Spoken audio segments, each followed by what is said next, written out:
अस्सलाम वालेकुम, मैं हूं शेख मुनीमपुरी। आज कुछ नए मौज़ूआत के साथ आपके सामने हाजिर हूं। आज हम बात करेंगे अदलिया के ऊपर तनकीद की, बेजा तनकीद की, जो माजी में भी हुई और अब भी हो रही है। तो इसका क्या पस मंज़र है, ये ऐसा क्यों होता है कि अदलिया के ऊपर सोचे समझे मंसूबे के तहत तनकीद की जाती है, लेकिन ऐसा बिल्कुल भी नहीं कि अदलिया के फैसले जो होते हैं वो बिल्कुल ठीक होते हैं। लेकिन इसके ऊपर हम आपसे डिटेल से बात करेंगे कि ऐसा क्यों होता है। लेकिन जो दूसरा मौजूद हमारा होगा वो इमरान खान साहब का दौरा सऊदी अरब। इसके ऊपर हम आपसे तफसील से बात करेंगे कि वो कहाँ तक कामयाब हुआ या इमरान खान किस मिशन पे वहां पे गए थे। तो इन दो मौजूआत के ऊपर आज मैं आपसे तफसील से बात करूंगा। लेकिन सबसे पहले मैं आपको पहला मौजू बताऊं कि सुप्रीम कोर्ट ऑफ पाकिस्तान और लाहौर हाई कोर्ट के ऊपर कुछ तबकों की तरफ से बेजा तनकीद की जा रही है, जिसमें पाकिस्तान तहरीक इंसाफ के सपोर्टर्स शामिल है। यहां तक कि उनके वज़रा भी उनके ऊपर तनकीद कर रहे हैं, उनके फैसलों के ऊपर तनकीद कर रहे हैं जो आजकल उनकी ख्वाहिशात के मुताबिक नहीं आ रहे। तो सबसे पहले मैं आपको ये बताऊं कि सुप्रीम कोर्ट ऑफ पाकिस्तान ने कुछ अर्सा पहले जस्टिस काजी फाइज ईसा के मामले में एक फैसला दिया, उनके हक में फैसला दिया। तो उनके उस फैसले के बाद पाकिस्तान तहरीक इंसाफ या हम जो प्रेस लोग हैं उनके जो हम उनका हम ये कह सकते हैं कि उनके जो सोच है वो तहरीक इंसाफ से मिलती है। कुछ साफी हजरात या कुछ ऐसे लोग जिन्होंने एक घिनौनी साजिश के तहत अदलिया के ऊपर कारी वार किए और उनके फैसले को गलत कहा कि अदलिया इस मामले में बिल्कुल उन्होंने वन साइडेड फैसला किया। यहां तक कि सोशल मीडिया के ऊपर बाकायदा मुहिम चलाई गई चीफ जस्टिस ऑफ पाकिस्तान के खिलाफ, जस्टिस काजी फाइज ईसा के खिलाफ और उनके उन जजेस के खिलाफ जिन्होंने 7-6-4 से फैसला दिया जस्टिस काजी फाइज ईसा के हक में। तो ये काफी काबिल अफसोस बात है। लेकिन उसमें शिद्दत तो उस वक्त आई जब हाल ही में अभी कुछ दिन पहले लाहौर हाई कोर्ट में शहबाज शरीफ साहब को जमानत पर रहा किया गया। तो इस फैसले के बाद भी उन्हीं लोगों की तरफ से बेजा तनकीद की गई अदलिया के फैसलों के ऊपर और आला अदलिया के ऊपर, चाहे वो सुप्रीम कोर्ट ऑफ पाकिस्तान हो या लाहौर हाई कोर्ट हो। तो उनकी तरफ से ये कहा जाता रहा है कि ये वन साइडेड फैसले हो रहे हैं और मुल्जमान को मुजरमान को इनके अंदर रिलीफ दिया जा रहा है। लेकिन अगर मैं आपको इसका थोड़ा सा पस मंजर में ले जाऊं कि माजी में जब यही अदालतें चीफ जस्टिस साकिब निसार साहब जब सुप्रीम कोर्ट ऑफ पाकिस्तान के चीफ जस्टिस थे तो उन्होंने नवाज शरीफ साहब के खिलाफ पनामा का फैसला दिया और बहुत से नून लीगी अरकान के खिलाफ फैसले दिए। तो पाकिस्तान तहरीक इंसाफ ने ढोलकियां बजाई उस वक्त और उनके हक में मुहिम चलाई और बाकायदा उनको खराज तहसीन पेश किया कि अदालतों ने बहुत अच्छे फैसले दिए और बिल्कुल मेरिट पे फैसला हुआ है और हम इनको खराज तहसीन पेश करते हैं। बेशक ट्विटर हो, फेसबुक को बाकायदा उनके हक में कितनी ज्यादा मुहिम चलाई गई पाकिस्तान तहरीक इंसाफ और उनके सपोर्टर्स की तरफ से और उनके हामी सहाफियों की तरफ से। लेकिन उस वक्त मियां मोहम्मद नवाज शरीफ के खिलाफ फैसला आया था तो उनके जमात ने उनके खिलाफ मुहिम चलाई। मतलब कि एक जमात पाकिस्तान तहरीक इंसाफ उस वक्त उन जजेस के हक में थी, सुप्रीम कोर्ट के हक में थी और जो पाकिस्तान मुस्लिम लीग नून है उस वक्त उनके खिलाफ फैसले आ रहे थे तो वो उन फैसलों के खिलाफ थी और उन जजेस के भी खिलाफ थी। लेकिन अब कुछ इसके अपोजिट है। अब वो इसलिए क्योंकि सुप्रीम कोर्ट ऑफ पाकिस्तान और लाहौर हाई कोर्ट ने कुछ फैसले ऐसे दिए जिसके बाद पाकिस्तान तहरीक इंसाफ उन फैसलों को बिल्कुल भी मानने को तैयार नहीं है और बाकायदा एक घिनौनी साजिश स्टार्ट कर दी गई है पाकिस्तान तहरीक इंसाफ और उनके सपोर्टर्स और उनके हामी साफियों की तरफ से कि अदलिया बिक चुकी है और बिल्कुल मेरिट पे फैसले नहीं कर रही और बाकायदा लाहौर हाई कोर्ट को लोहार हाई कोर्ट का नाम दिया जाता है और स्पेशल जस्टिस काजी फाइज ईसा के खिलाफ एक बदनाम जमाना मुहिम चलाई जा रही है। सोशल मीडिया के ऊपर, ट्विटर के ऊपर बाकायदा ट्रेंड्स चलाए जा रहे हैं। उनको यहाँ पे बयान करना भी मुश्किल है कि क्या क्या वहां पे आला अदलिया के खिलाफ मुहिम नहीं चलाई जा रही। तो ये काबिल अफसोस बात है। मतलब कि अब कहने का मतलब तो मेरा ये है कि अगर किसी जमात के हक में फैसला आए तो वो ठीक है, अगर किसी जमात के खिलाफ फैसला आए तो अदालतें खराब हो जाती हैं या अदालतें बुरी हो जाती हैं। अब ये बात बिल्कुल भी नहीं है कि पाकिस्तान की अदलिया में मेरिट पे फैसले होते हैं, लेकिन यहाँ पे हमारा जो दोगला रवैया है उसको बेनकाब करना इंतहाई जरूरी है। क्योंकि ये बड़ी अफसोस वाली बात है। माजी में भी ऐसा हुआ कि जिस जमात के हक में फैसला आता रहा वो अदलिया के फैसलों को तस्लीम करता रहा या जिसके खिलाफ फैसला आता रहा वो अदलिया के खिलाफ मुहिम चलाता रहा। तो अब ऐसा भी नहीं है कि अदलिया हमारे बिल्कुल ठीक फैसले लेती है। बहुत से फैसले ऐसे भी होते हैं जो बिल्कुल ही हमें नजर आ रहे होते हैं कि किसी के कहने पे दिए गए हैं या किसी के दबाव में आके दिए गए हैं या मेरिट की बिल्कुल धज्जियां उड़ाई गई हैं। ठीक है, वो फैसले तो बिल्कुल अपनी जगह है, लेकिन हमें एज अगर मैं अपनी बात करूं एज अ जर्नलिस्ट, हमें उन बातों को देखना चाहिए जो बिल्कुल न्यूट्रल हूं या बिल्कुल टू द पॉइंट हूं। अभी हाल ही में लाहौर हाईकोर्ट की तरफ से शहबाज शरीफ साहब को बेल दी गई है, जमानत पे रिहा किया गया, तो एक घिनौनी साजिश स्टार्ट कर दी गई है लाहौर हाईकोर्ट के खिलाफ और बाकायदा ये कहा जा रहा है कि मुलजिम को गलत फैसला दिया गया है। शहबाज शरीफ साहब को जो रिहाई दी गई है, मैं इसके ऊपर आपसे बात करता हूं। हालांकि अभी जो शहबाज शरीफ साहब का फैसला है वो बिल्कुल ठीक है, वो इसलिए क्योंकि शहबाज शरीफ साहब अभी अदालतों की तरफ से नैब की तरफ से मुजरिम डिक्लेयर नहीं है, यहां तक कि नैब उनके खिलाफ कोई करप्शन का असासा या करप्शन के सबूत इस वक्त मंजर आम पर नहीं लाई, तो हम किसी भी सूरत नहीं कह सकते कि शहबाज शरीफ साहब मुजरिम है। अदालत ने लाहौर हाईकोर्ट ने बाकायदा इसके ऊपर अपने रिमार्क्स भी उनके जजेस ने दिए कि शहबाज शरीफ साहब बिल्कुल भी विक्टिम्स नहीं है, उनके ऊपर बिल्कुल भी कोई करप्शन का कोई इल्जाम साबित नहीं हो, तो हम शहबाज शरीफ साहब की जो बेल है या उनको जमानत के ऊपर क्यों ना रहा करें। शहबाज शरीफ साहब इस पर मुलजिम है और उनको हक है कि वो किसी भी अपना बयान है, अपना जो लॉजिक है वो पेश करके कहीं भी इस दुनिया के किसी भी मुल्क में सफर कर सकते हैं, क्योंकि वो मुलजिम है ना कि मुजरिम है। और दूसरी बात ये है कि शहबाज शरीफ साहब ने बाकायदा वहां पे जो सुप्रीम कोर्ट ऑफ पाकिस्तान है वहां पे जितनी भी पेशियां थी वो उनको जो तारीखें थी वो सही तरीके से भुगती है, तो लाहौर हाईकोर्ट क्यों ना उनको जमानत के ऊपर रहा करती, क्योंकि जो कानून के दायरे कार को अगर देखा जाए तो शहबाज शरीफ साहब उसके ऊपर पूरा उतर रहे थे और लाहौर हाईकोर्ट ने बिल्कुल मेरिट के ऊपर फैसला करके शहबाज शरीफ साहब को जमानत के ऊपर रिहा किया।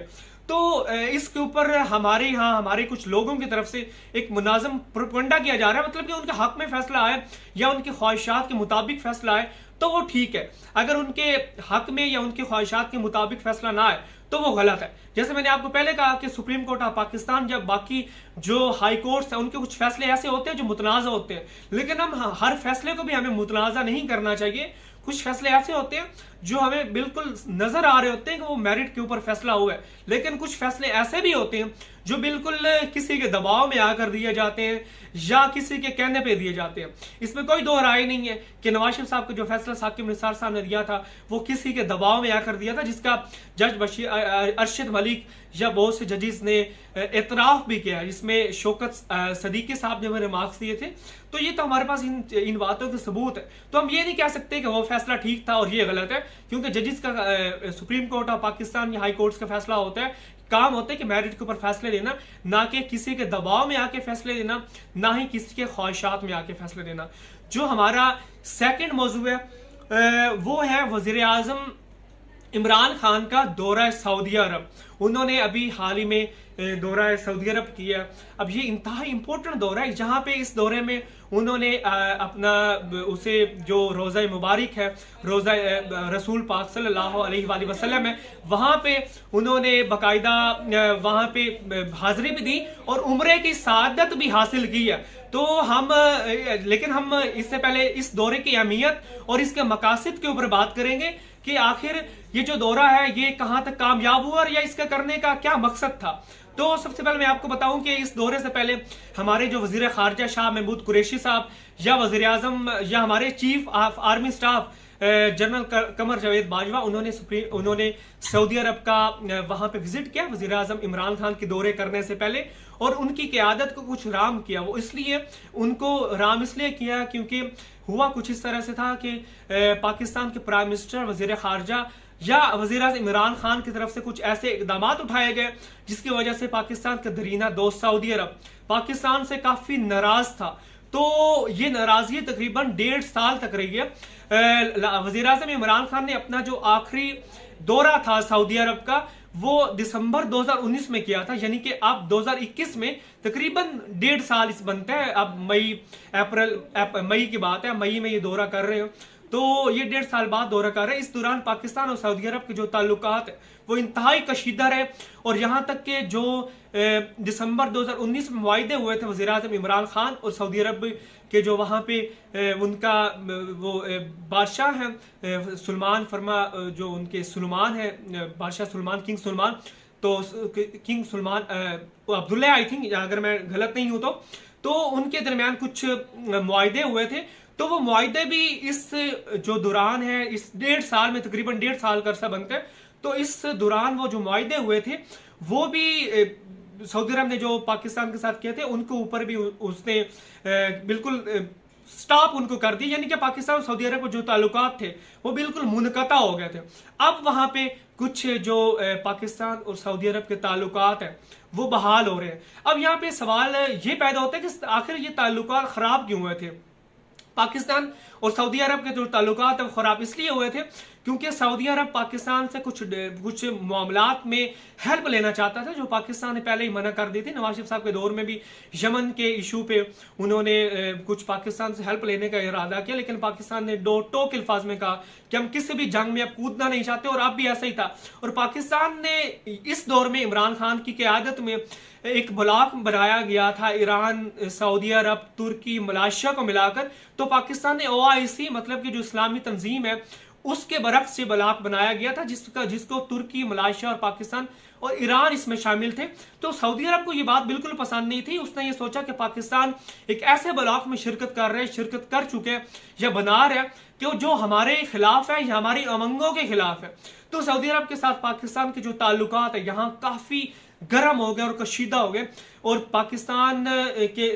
पाकिस्तान को सऊदी अरब ने जो तकरीबन $3 अरब का जो मुआहदा किया था, ऑयल रिफाइनरी गवादर में लगाने का ऐलान किया था, तो ऑयल जो रिफाइनरी लगाने का ऐलान किया था वो भी बिल्कुल मुनक़ता काम हो गया और उसके ऊपर पेशरफ ना हो सकी, और बाकायदा जो कर्जा दिया था वो भी वापस ले लिया। यानी कि हालात इतने कशीदा हो गए थे। अब कुछ उन हालात को नॉर्मलाइज करने के लिए दौरा खान साहब की तरफ से किया जा रहा है, लेकिन यहाँ पे भी काबिल अफसोस बात यह है कि बहुत से लोग इसको खान साहब की कामयाबी करार दे रहे हैं कि उनको ये उनके वहां पे जो किंग है उन्होंने वेलकम किया है या उनको इस तरह से इस्तकबाल किया गया। हमारा ये मौजू ही नहीं होना चाहिए। हमारा मौजू ये होना चाहिए कि सऊदी अरब के साथ आखिर ताल्लुकात कैसे है, या इमरान खान का ये दौरा है ये कितना अहमियत इख्तियार कर सकता है, या कितना अहमियत क्यों इख्तियार कर रहा है। तो यकीनन मैंने आपको बताया कि ये दौरा क्यों अहमियत इख्तियार कर लेगा या इसकी क्या अहमियत है। वो इसलिए क्योंकि पाकिस्तान और सऊदी अरब के जो ताल्लुकात है पिछले, मैंने आपको बताया कि 1.5 साल से मुनक़ता है, ऑलमोस्ट कशीदा है। तो अब उसमें सर्द महरी लाने के लिए, यानी कि उनको ठंडा करने के लिए, नॉर्मलाइज करने के लिए इमरान खान की तरफ से ये दौरा किया जा रहा है। यकीनन ये दौरा कामयाब भी होना चाहिए। अगर ये दौरा कामयाब होगा तो पाकिस्तान के जो दरीना दोस्त है वो पाकिस्तान से खुश भी होगा, और पाकिस्तान के जो जाती मफादात हैं या सफारती मामलात है उनमें पाकिस्तान को काफी मदद भी साबित होगी। वो इसलिए क्योंकि सऊदी अरब पिछले दिनों में जब पाकिस्तान के साथ ताल्लुकात कशीदा थे तो सऊदी अरब ने इंडिया के साथ काफी हाथ बढ़ाया था, और यहाँ तक कि नरेंद्र मोदी को काफी दफा वेलकम किया गया था सऊदी अरब में, बहुत अच्छे तरीके से प्रोटोकॉल दिया गया था। तो ये बातें हमारे लिए भी काफी परेशान कुन थी। तो उनमें उनके ऊपर पर्दा डालने के लिए आखिर ये खान साहब ने जिद तोड़ी है और सऊदी अरब का दौरा किया। अब देखना ये है कि दौरा वाकई ही कामयाब होता है। जो सऊदी अरब के साथ हमारे मामलात चल रहे थे, कुछ तिजारती मामलात चल रहे थे, ऑयल रिफाइनरी लगाने का काम स्टार्ट गवादर में किया गया था, तो क्या वो वाकई बन पाती है या वो भी वहीं पे बस मुआहदा ही रहेगा। और यहाँ पे एक इम्पोर्टेंट बात ये भी है कि अगर सऊदी अरब के साथ हमारे अभी ताल्लुकात बेहतर होते तो जो ब्लॉक था जिसमें ईरान, पाकिस्तान, तुर्की और मलेशिया शामिल थे, क्या वो भी डिस्टर्ब होने का कहीं खदशा तो पैदा नहीं हो जाएगा। यानी कि यहाँ पे सफारती मामलात में सऊदी अरब के साथ पाकिस्तान की काफी ज्यादा इंपॉर्टेंस यहाँ पे है कि अगर सऊदी अरब के साथ हम ताल्लुकात बेहतर अब करते हैं या उनके अमंगों के मुताबिक चलते हैं तो कहीं हमारे दूसरे इस्लामी मुल्क जो हमारे दोस्त में है कहीं वो तो नाराज नहीं हो जाएंगे। तो ये हमारे सफारती मामलात, वज़ीर आज़म इमरान खान साहब, army chief general Qamar Javed Bajwa और हमारे सफारती मामलात के ऊपर ये डिपेंड करता है। तो ये दो मौजू थे हमारे अदालती फैसले के ऊपर मैंने आपसे बात की, और उसके ऊपर हमारा बिहेवियर, दोगला बिहेवियर है, इसके ऊपर मैंने आपसे बात की, और वज़ीर आज़म इमरान खान का दौरा सऊदी अरब, इसके ऊपर मैंने आपसे बात की। तो ये दो मौजूद है, मैंने आज इनको ज़ेरे बहस लाया। तो इंशाल्लाह नेक्स्ट टाइम एक नए मौजू के साथ हम आपके सामने हाजिर होंगे। इनके ऊपर हमें लाजमी अपना फीडबैक लाजमी दीजिएगा। फिल वक्त के लिए इतना ही, लेकिन यहाँ पे मेरा आपको ये बता दूं कि मेरा यूट्यूब चैनल शेख मुनीपुरी लाजमी सब्सक्राइब करना मत भूलिएगा। अपनी दुआ में बहुत याद रखिएगा। फी अमानिल्लाह।